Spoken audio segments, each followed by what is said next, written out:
safe. Grace.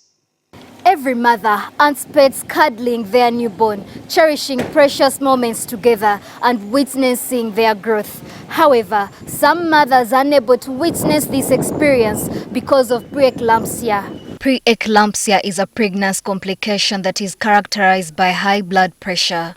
Habiba Muganza discovered her high blood pressure during her 5-month antenatal checkup, where health workers immediately prescribed medication.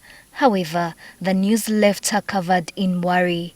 You know, every time when you're in ignorance, you can't really, nothing can happen to you. But when you realize you have something, that's when the symptoms start coming up.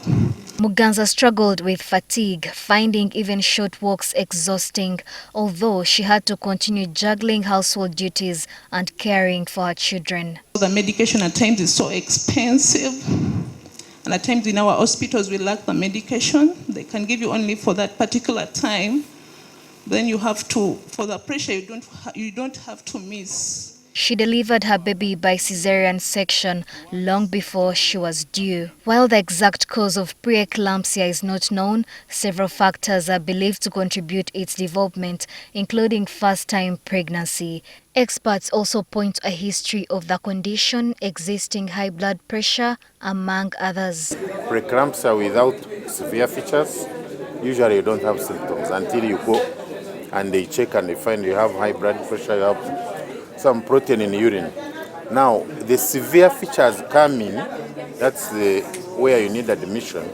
And these include you can have headache, you can have blurring of vision, you can have pain in the upper outer quadrant, and you have swelling of the body, especially the legs.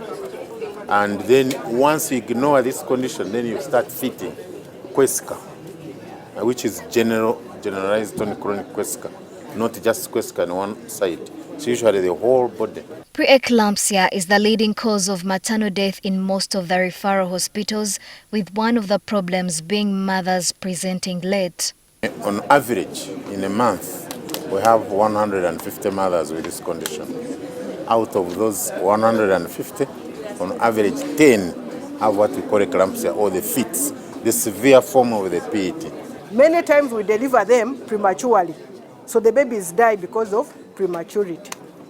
So it contributes a quarter of the premature babies we see in the hospitals. So if we address it, we're also likely to improve the babies surviving. The permanent secretary at the Ministry of Health, Dr. Diana Atwine, emphasizes the need for early antenatal care. This, she says, would help detect and manage high blood pressure promptly, thereby reducing complications and increasing the chances of carrying the pregnancy to term. Because once pressure goes up, the blood circulation into the kidney starts reducing.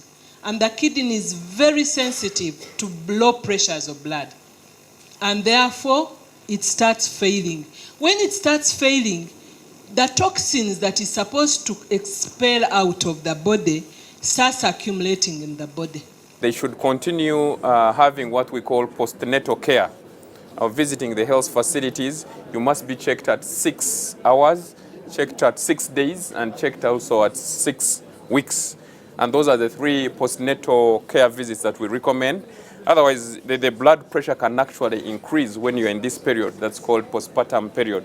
The Ministry of Health says men need to support their pregnant women to reduce maternal mortality.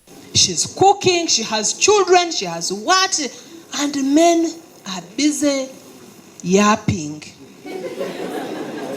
Men are busy in bars, chatting, catching up on their colleagues. You are not at home to help your woman who is pregnant and at the same time who has this life-threatening condition. So men, we want to see men become men.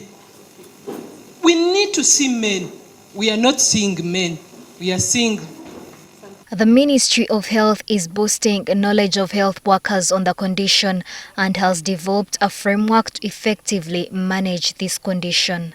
Norbert Atkunda, NTV Tonight.